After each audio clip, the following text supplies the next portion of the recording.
بني العروبة مدوا للعلوم يدا، فلن تقام بغير العلم أركان. جمعتم الشباب الشرق مؤتمرا، بمثله تزدهي الفصحى وتزدان.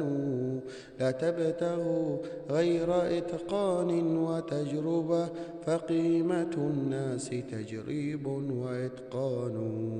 وحببوا لغة العرب الفصاح لهم، فإن خذلانها للشرق خذلان.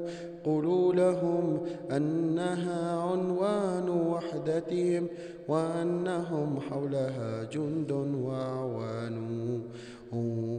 وكملوها بالأخلاق مرحمة، فإنما المرء أخلاق ووجدان.